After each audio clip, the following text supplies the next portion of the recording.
Selanjutnya kita akan ke rumah kuno yang saat ini dijadikan rumah dinas Kapolres Kediri Kota. Yuk kita masuk.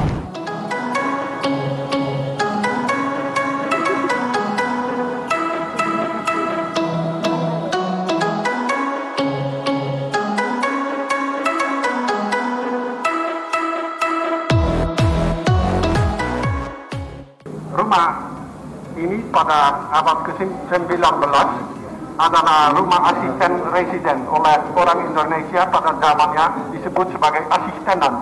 Berbeda dengan residenan yang berada di sebelah sana. Ya. Jadi inilah asistenan yang menghadap ke arah timur, sementara bupati menghadap ke arah barat. Artinya asisten dan bupati saling menghadapi sesuai sopan santun Jawa. Di sini ada konstruksi besi. Dan menurut saya besi itu tidak asli dari periode awal pembangunan rumah ini. Konstruksi besi baru dibentuk pada zaman industri revolusi industri di Eropa. Itu kurang lebih tahun 1860-an. Biasanya tiang seperti itu juga ada angka dengan tahun pembangunannya. Saya yakin itu ada di bawah permukaan lantai sekarang. Ya. Kita bisa melihat beberapa fase renovasi. Ini bagian pertama dari tahun 1835. Dari bagian ini dengan tiang tebal dari tahun 1860-an kurang lebih. Lalu ada satu perluasan lagi dengan tiang yang tipis. Biasanya bagian tempelan itu dibangun kurang lebih tahun 1900. Lalu ada bagian tempelan lagi untuk orang yang datang dengan kendaraan mobil atau kereta kuda, mereka bisa turun tanpa kehujanan. Kemungkinan besar bagian itu sudah ada pada zaman kuno, tapi sekarang dibangun kembali dengan bahan bangunan lebih modern. Tetap terlihat kuno dengan tiang gaya klasik, tapi dari beberapa detail terlihat bahwa semuanya meniru gaya lama, bukan benar-benar lama. Begitulah tambahan saya. Ya, terima kasih. Ada tambahan dikit. Di depan kita sekarang itu tenis band, jadi tempat tenis. Dulunya adalah kebun rojo. Jadi di kebun rojo di situ ada tanaman-tanaman kayak palem-palem yang sangat banyak sekali. Terus di sampingnya ada badan meteorologi. Meteorologi itu adalah ini bentengnya Jepang. Jadi Jepang, kantor Jepang. Jepang tidak menggunakan benteng yang ada di Belanda, tidak digunakan. Itu sebagai tempat administrasi saja. Tapi kantor Jepang itu masih original seperti itu, adalah kantor yang sekarang digunakan oleh Badan Meteorologi.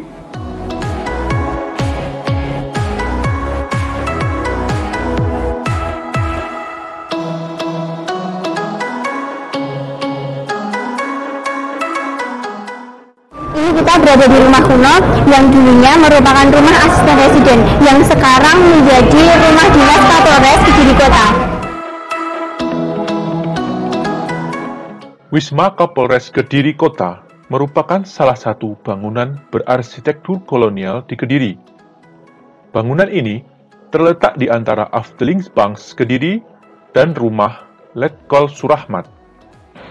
Pada masa kolonial Hindia Belanda, rumah ini berfungsi sebagai rumah dinas asisten residen. Di masa kolonial Belanda, terdapat sebuah jabatan yang dinamakan asisten residen. Jabatan ini menduduki posisi yang cukup tinggi karena berada di bawah residen. Asisten residen bekerja sama dengan bupati selaku pimpinan daerah setempat. Pada awal kemerdekaan Indonesia, Wisma Kapolres Kediri Kota sempat dijadikan rumah dinas Letkol Surahmat.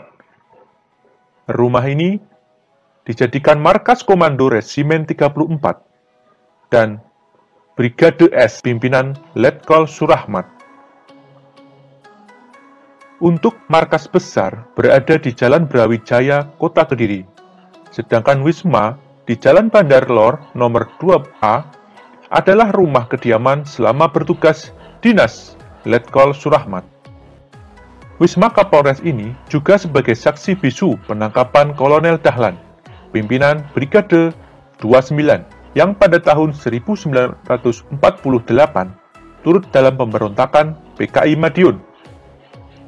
Pada 19 September 1948, Letkol Surahmat kedatangan tamu, yaitu Kolonel Dahlan beserta 2 prajuritnya.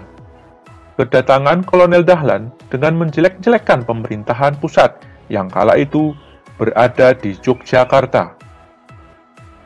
Ibu Raden Ayu Sundari Surahmat yang kala itu mendengar siaran radio atas keterlibatan Brigade 29 pimpinan Kolonel Dahlan dalam pemberontakan Madiun, maka ia segera membangunkan Mayor Jono Suwoyo yang kala itu istirahat di paviliun Wisma.